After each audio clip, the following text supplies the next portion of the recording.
এসো না। উম,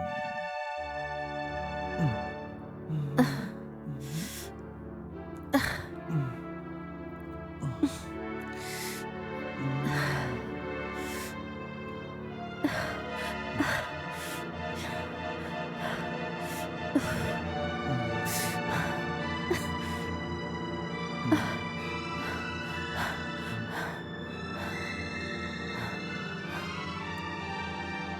উম, আহ, উম, আহ, আহ,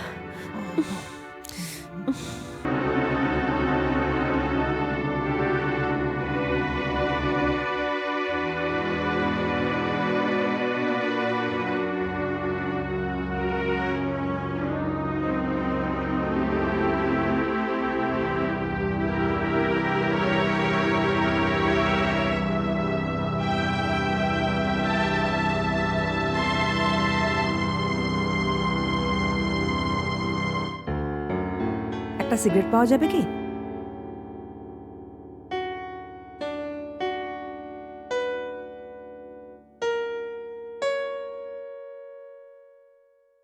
এমনি নয়, ঠিক আছে?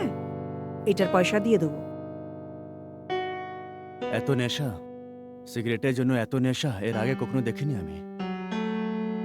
এতে বেশি কথা বলার কিছু নেই, বুঝতে পেরেছো? দেওয়ার হলে দাও, না হলে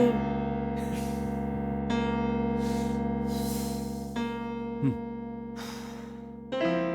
হুম হুম। হুম, ওইটা নতুনটা। Fresh one. হুম।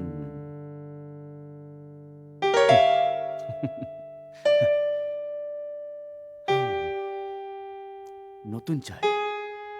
হুম। হুম, ও,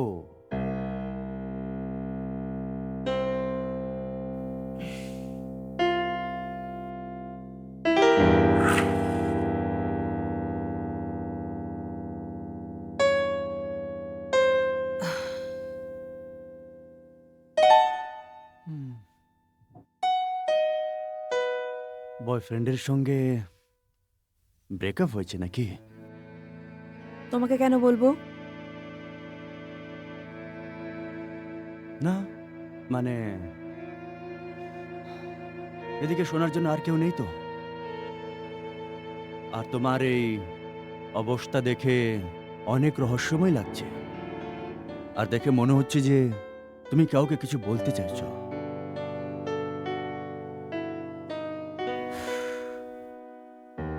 আরেকটা হবে কি? এটা তো তাড়াতাড়ি শেষ হয়ে যাবে।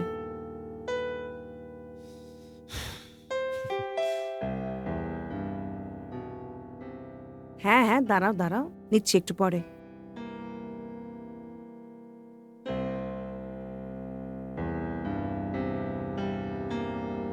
এনিওয়ে, হ্যাঁ, আমার নাম মোহিত। হুম। আর ছেলেরা আমাকে ভয় পায়। না, সব ছেলেরা নয়। আমার মেয়ে সাজার খুব শখ। জানেন কেন? কারণ আমি লোকেদের চোখে একটু আলাদা। আলাদা হতে চাই। কারণ আমি আলাদাভাবে একটা নতুন জগৎ করতে চাই। তার জন্যে আমাকে একটা নতুন রূপে সাজতে হবে। তাহলে এখন থেকে আমার নতুন স্বপ্নের যাত্রা শুরু। Let's see the next.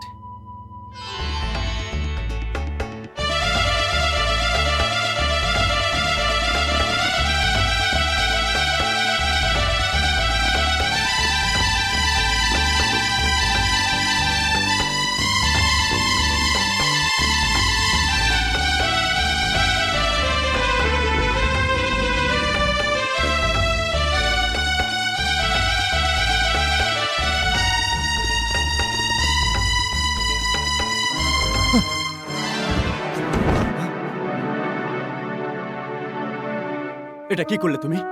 একটু ভদ্রতাও নেই নাকি? তুই কি সুন্দর সেজেছিস রে। বেশ ভালোই তো লাগছিস। একটু আয় না কাছে, পুরোপুরি মেয়ে বানিয়ে দিচ্ছি। আমাকে ছেড়ে দাও। আমাকে কাউকে কিছু খাওয়াতে হবে। তাই নাকি? তবে তোর কাছেও আছে? হ্যাঁ, দেখা না আমায়, একটু দেখি তো। আলে লে লে লে লে। বলছি তো সে ঘুমিয়ে আছে। আমাকে যেতে দাও। সে অনেক ছোট। সে যদি এতই ছোট হয় তো তুই বুঝলি কি করে সে ছেলে না মেয়ে? কি হয়েছে? কি হয়েছে? কি বলছিলে তুমি ওকে? কি খুশি পাও তুমি ওর সাথে এরকম করে? আহ, মনে রাখ, উফ, যেরকম আমার লাইফ আমার রুল, সেরকম আমার ঘর আমার ইচ্ছে। আহ, আমি পয়সা খরচ করি বলে আহ, তুই আর তোর ওই হিজড়ে ভাইটার জীবনটা খেয়ে পড়ে চলছে, বুঝেছিস? হাট।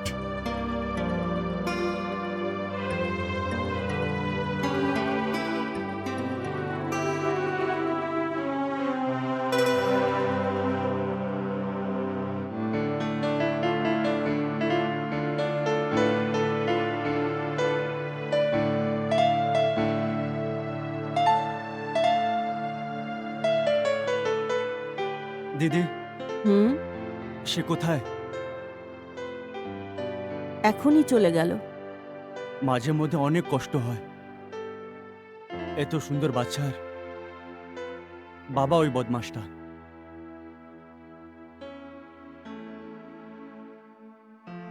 আমি তোকে বলেছিলাম না, ওর সবকিছু তুই হবি। যখন আমি এই পৃথিবীতে থাকবো না, তখন ওর মা বাবা সব তুই হয়ে যাবি।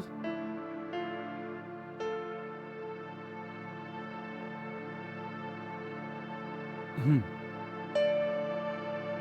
আর কতক্ষণ একা থাকবো? এই সালা দুই ভাই বোন মিলে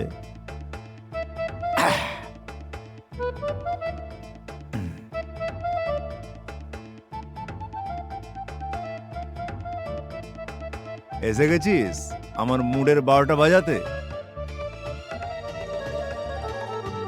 একটা নিয়ে দেখ। না না, আই এম ওকে। আরে নিয়েই দেখ না।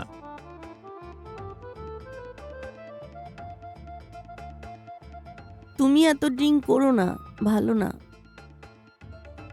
এই শোন, মুড যদি বানাতে না পারিস নষ্ট করতে আসবি না। নিজের পয়সায় খাচ্ছি, মনে রাখবি।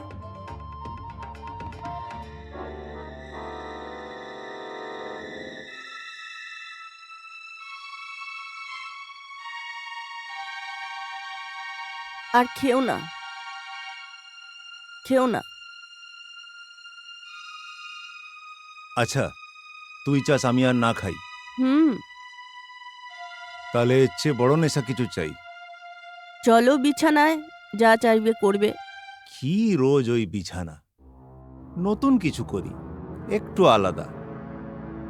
কি এখানেই হোক না কিছু? হুম?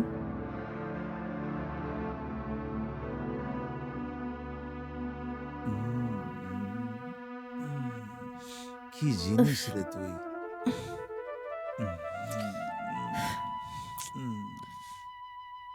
আরে এসো না।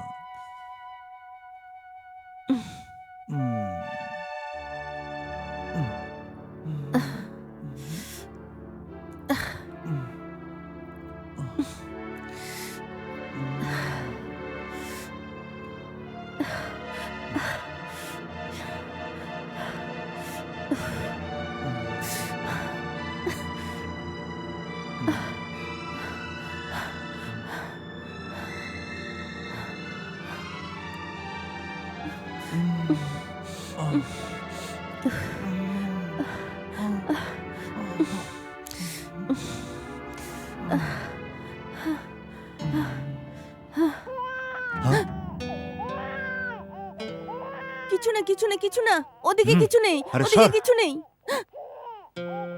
দাঁড়াও দাঁড়াও, কি নাটক চলছে? আমার কথা শোনো, আমার কথা শোনো। এটা কার বাচ্চা? এ আমাদের বাচ্চা। তোমায় দেখো, বলেছিলাম বাচ্চারা ফেলে দিতে। এরকম করো না। এত বড় কথা কিছু আমার না। কাছে লুকিয়েছো তুমি। ও কিছুই না, ও কিছুই এবার না। আমাকে এটা ওকে কিছু করতে আমাকে হবে। দিয়ে দাও। ওকে আমাকে দিয়ে দাও, আমাকে দিয়ে দাও। দাঁড়াও দাঁড়াও, যেও না, দাঁড়াও দাঁড়াও দাঁড়াও।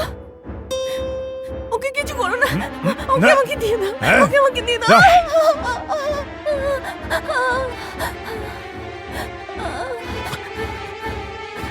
আরে এ শালা আবার কি? রঞ্জনা চোখ খোলো, রঞ্জনা ওঠো।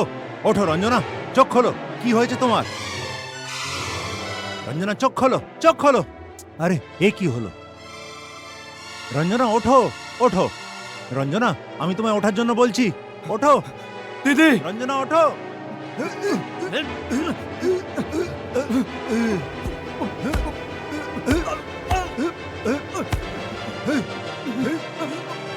আজ তোকে ছাড়বো না শালা হিজড়ে কোথাকার।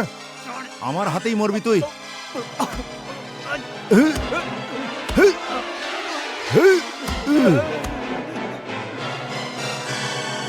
মর শালা, মর। তোর দিদির সাথে তুইও মরবি।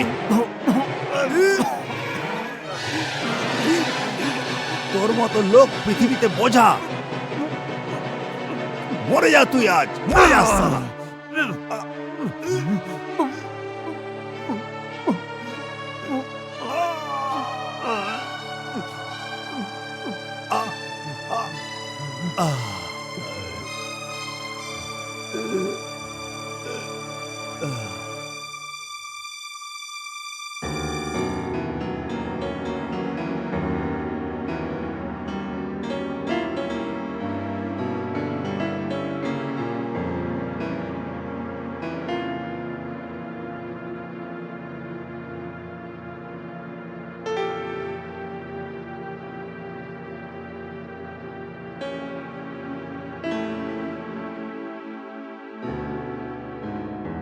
এই সরো তো, এই সরো সরো, আসুন স্যার আসুন।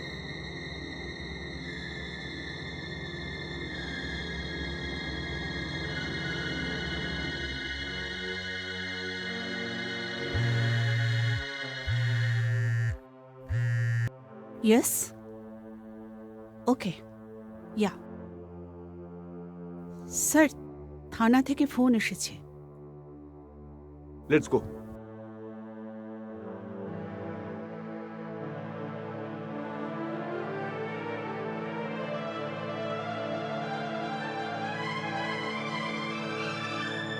স্যার, কি মনে হচ্ছে?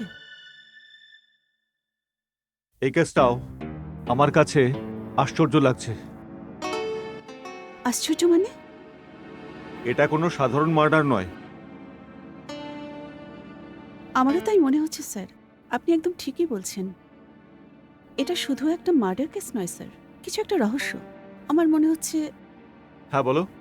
এমনিতে তো আমি সব দেখে নিয়েছি, কিন্তু একটা ডাউট আছে। এরকম ভাবে মারার মতো আমরা আগেও দেখতে পেয়েছি।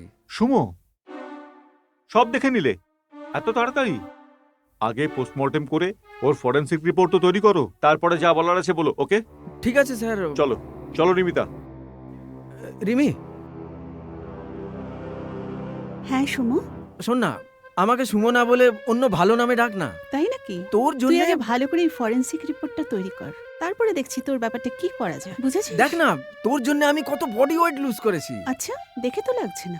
আরো ফিটের দরকার। হুম। নিজের কাজের দিকে মন দাও, সেটাই ভালো হবে। তোমরা মেয়েরা না।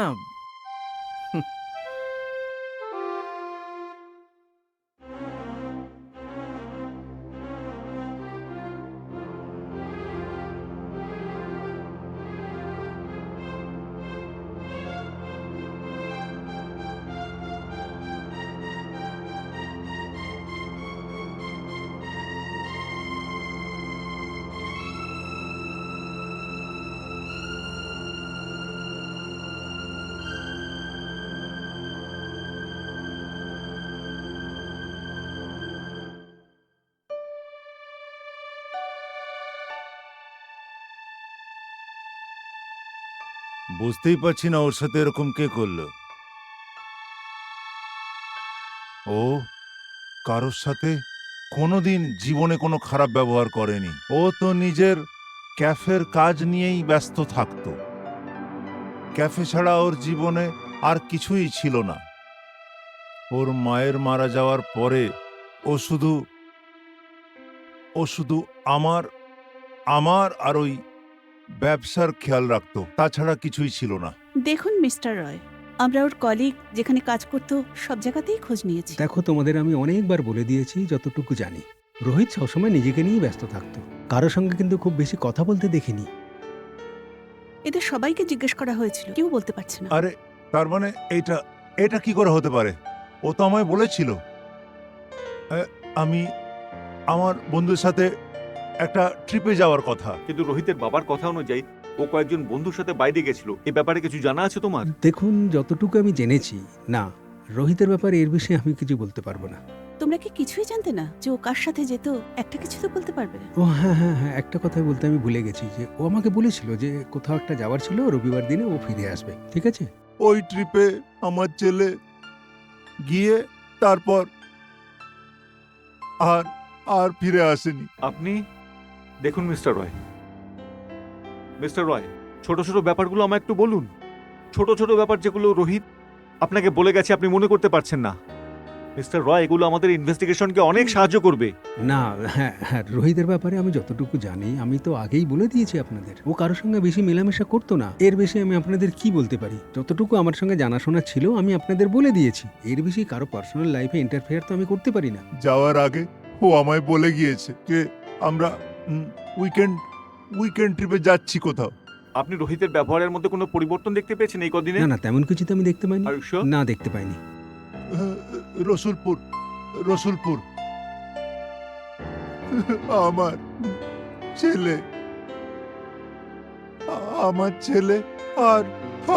ছেলে আর ফেরত এলো না। আশা করি আপনারা আমার কথাটা বুঝতে পেরেছেন। এর বেশি আমি আর কি বলতে পারি আপনাদের। তবে আমার সময়টা একটুখানি মাথায় রাখবেন। হুম। ঠিক আছে। আমার কফি শপে যখন এসেছেন আপনারা, দয়া করে কফি না খেয়ে যাবেন না। Thank you. Thank you. Welcome.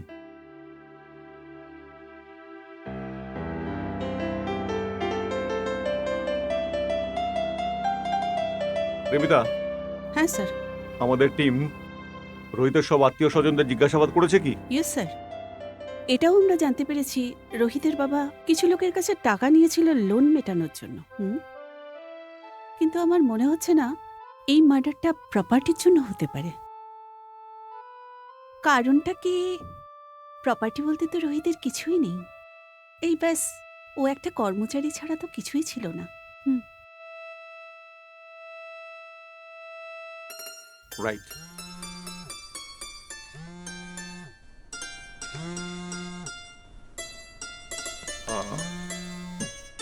একটু হ্যাঁ, দাঁড়াও, 1 মিনিট আছে। Sure.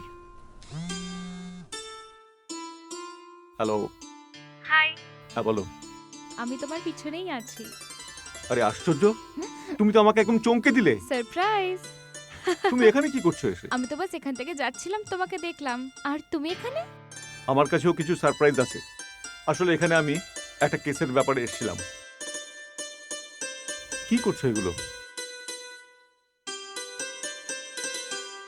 আমি তোমাকে আগে বলেছিলাম না আমাদের একটু সতর্ক থাকতে হবে? তুমি তো তোমার ওয়াইফের সাথে নেই এখন। আয়শা, এটা ঠিক যে আমি আমার ওয়াইফের সঙ্গে নেই, কিন্তু ও আমার সঙ্গে কাজ করে। আচ্ছা, তো ইন্সপেক্টর অন ডিউটি? তাহলে যাওয়া উচিত। আমি কি তোমার কিছু হেল্প করে দিই?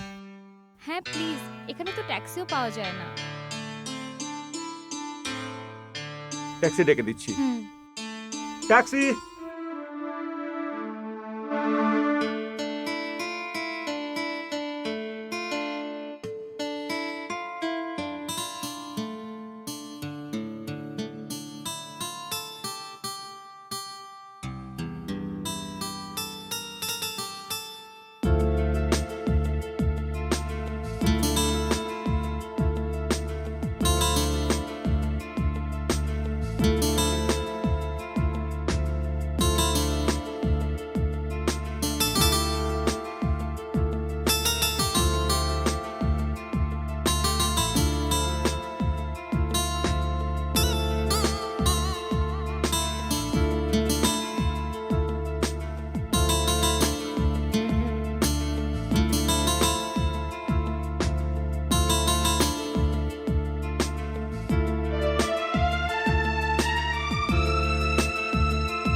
আজকে তোমাকে ছাড়বো না।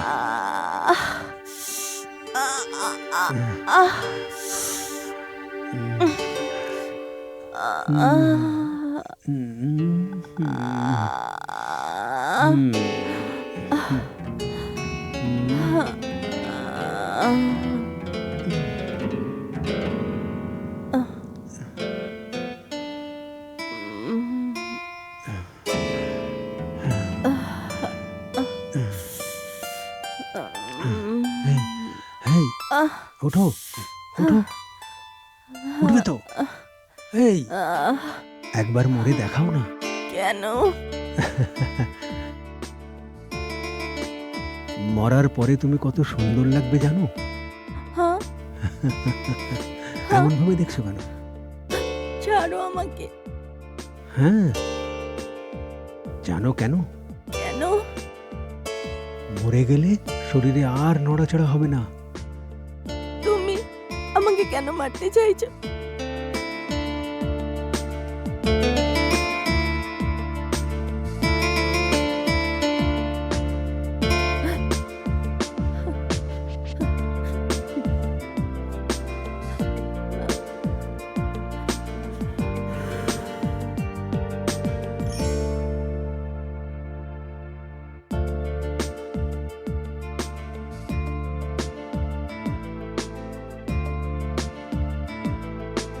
গুনবে না কত আছে?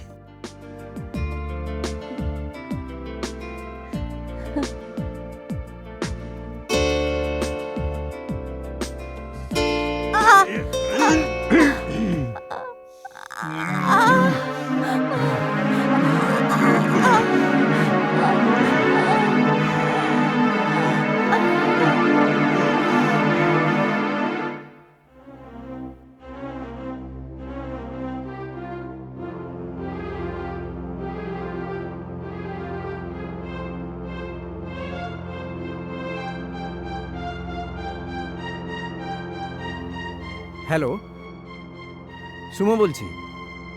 স্যার আমি ঠিক ছিলাম, একদম same pattern. Yes sir. Okay sir, ওকে।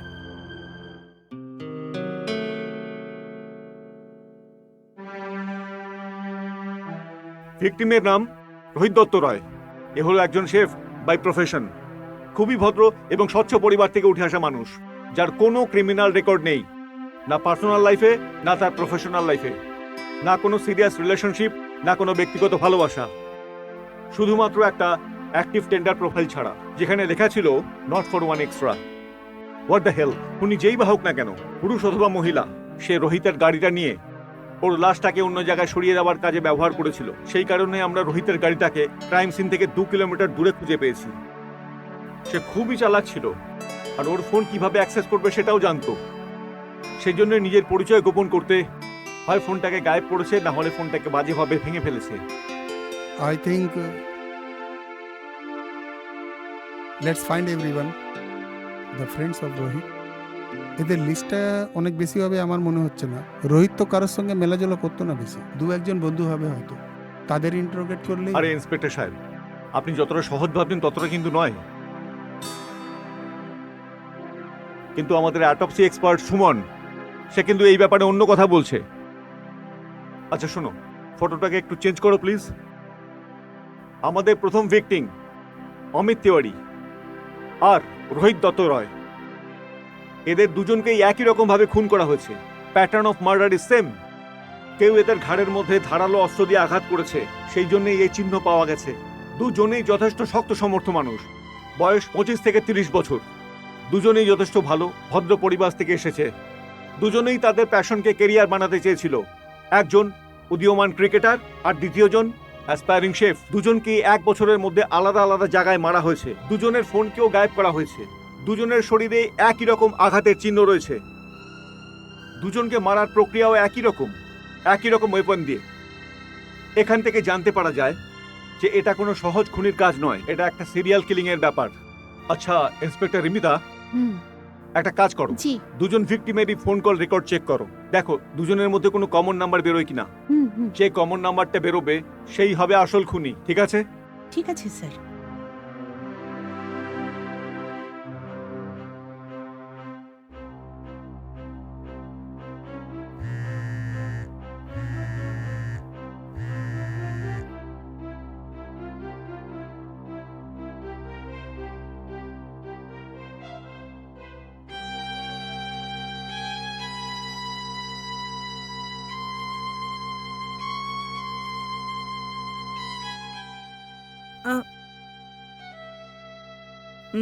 শোনো না, আজকে আমি খুব হাঁপিয়ে গেছি জানো তো। আজকে আমার অফিসে প্রচুর কাজ ছিল। আমরা কালকে করি যদি তুমি চাও। হ্যাঁ, আচ্ছা তাহলে আসলে তোমার ইচ্ছাটাও থাকা দরকার। আসলে ব্যাপারটা হলো আমি নিজেও এত কাজের ঝামেলায় জড়িয়ে রয়েছি যে তোমার ওপরে যে কাজের কত প্রেশার থাকে সেটা মাঝে মাঝে ভুলে গিয়ে থাকি। I love you. Thank you so much আমাকে বোঝার জন্য।